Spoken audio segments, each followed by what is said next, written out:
introduce Wendy Kim. She's a personal friend of mine, and we have a passion for diversity and inclusion. And as I got to know her, she got to share a little bit about her background, and so I invited her here today to share about diversity and inclusion, what it means to her, and how it's touched her life personally. And I just want you to welcome Wendy Kim. I think she's going to give us some good information.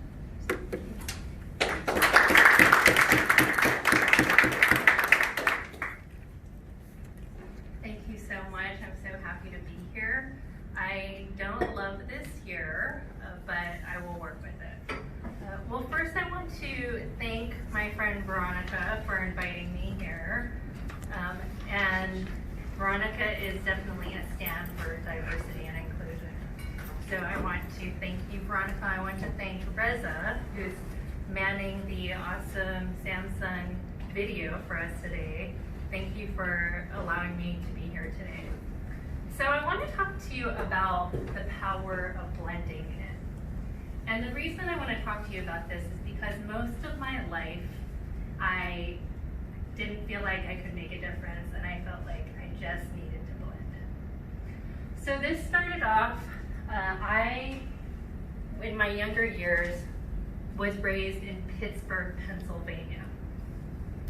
And it's kind of like that song, which one of these things doesn't belong? That was me. I was always oftentimes the only Asian kid in my school, and oftentimes the only person of color in my school. And so I knew I was different, and in order to be accepted, I thought, okay, I need to blend in. And the way that I did that was, so I'm actually half German, half Korean. So I embraced the German side of me, but I completely rejected the Korean side of me. I would make jokes about Asians. This is embarrassing, and I'm not proud of that now. But I would not eat the food, and I didn't want to learn the language, and I didn't want to learn anything about the culture. And so I went along like that. I lived until I was 11 in Pittsburgh. And then I moved to live with my mother in Hawaii. And I thought, okay, for those of you who don't know, Hawaii is a majority Asian culture. And I thought, okay, this is gonna be great. I am Asian, I'm gonna completely be loved and accepted here. But that was not the case. And I remember sitting in 6th grade math class at Waimalu Elementary, and the teacher was asking me questions, and I was raising my hand, and I was participating, and I was excited to learn. But then I got this uneasy feeling. And I looked around at all the other kids, and none of them were raising their hands. And they were going like this. They had their arms crossed, and they were staring at me, and they were giving me what in Hawaii we call stink eye. And I knew that something was wrong.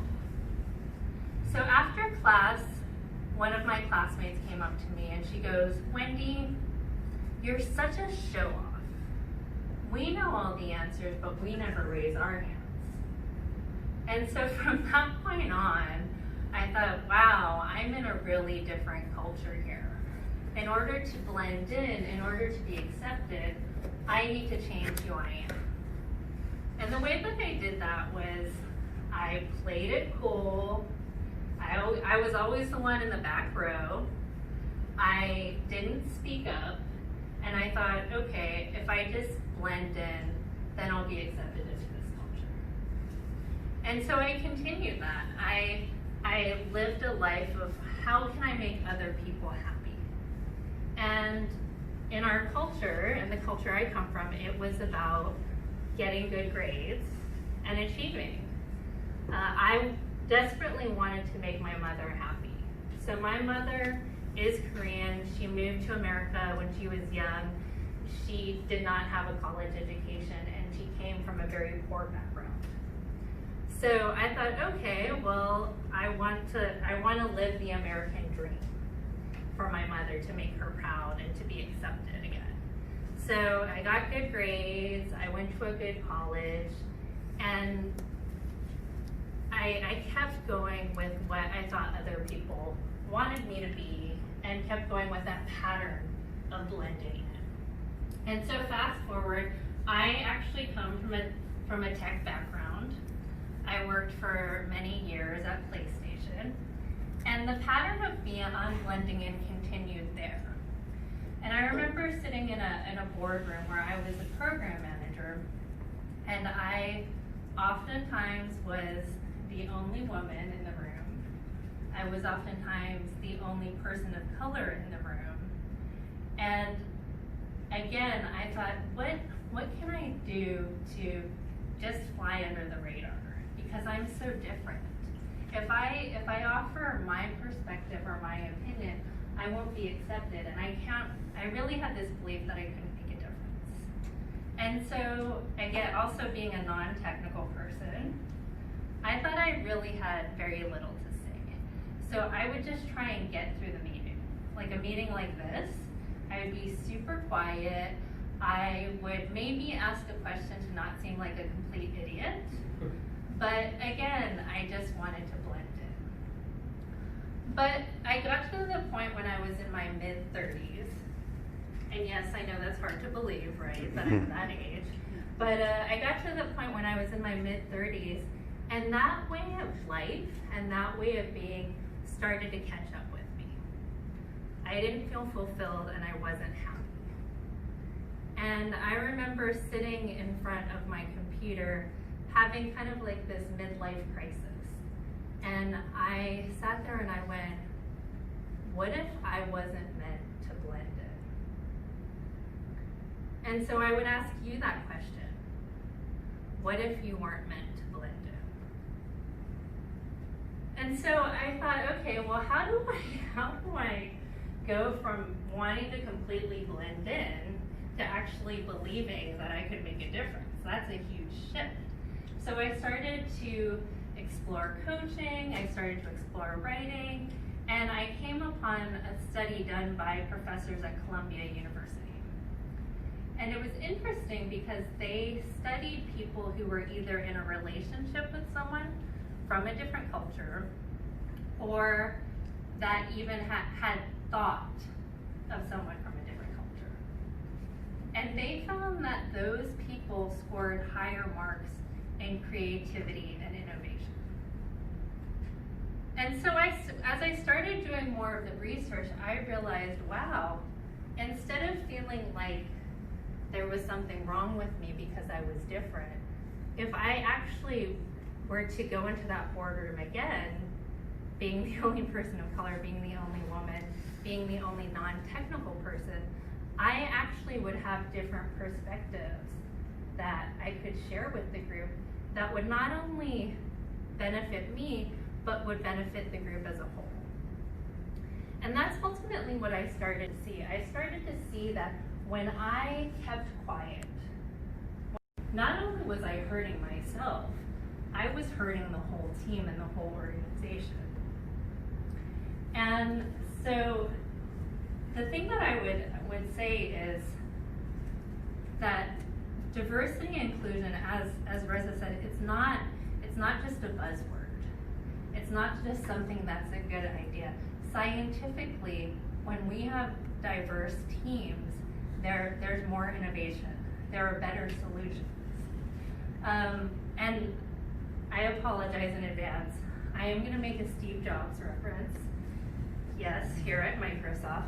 So for instance, Steve Jobs, he studied Japan and Zen Buddhism a great deal. He was a great student of Zen Buddhism. And that actually greatly influenced his aesthetic when he designed Apple products. That's one of the reasons why Apple products are known for being very clean, very simple. And so I invite you to maybe you've questioned, is there really a value to diversity and inclusion? I invite you to take it on and to explore and to look at how it could benefit you and your teams. So one of the things I would say though is when someone has a different perspective and a different way of looking at things, do you think it's always easy? Is it always palatable? And this is not just a rhetorical question. You know, it's not, it's sometimes confronting. It's sometimes messy. It's not always easy to hear something that is different from the status quo or different from how things have been done.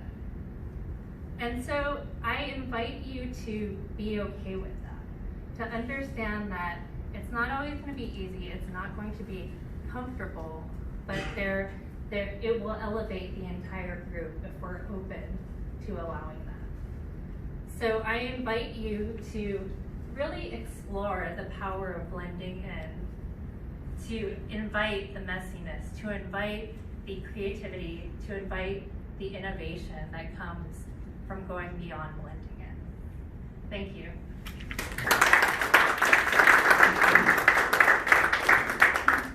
Oh, and then also I think there was time, we talked about time for Q&A. Yes, there's time. Okay. Is there still time for that? Okay. So does anyone have any questions? Yes. The guy who's excited, more excited to hear you talking than you hear himself talking. So, Reza, when you put that list up, I'm sorry, I'm looking at you while you're video. That's okay. Of the Reuters or Thomson, whatever was the top 100, and I wasn't familiar with like Bank of Nova Scotia and some other ones. Those aren't, you know, organizations I know too well, but seems to me, from what I see in the technology world, there's a lot of acceptance and a lot of diversity and inclusion. So I was kind of surprised that some tech companies weren't higher. So I'm kind of interested in your perspective. If you're talking and you're in certain groups and audiences, I'm surprised. I would expect the tech sector to be a little bit higher on the diversity and inclusion scale, for lack of a better phrase. I mean, I think it's improving, but I still think the majority of engineers are men, and oftentimes white men. And so I think there are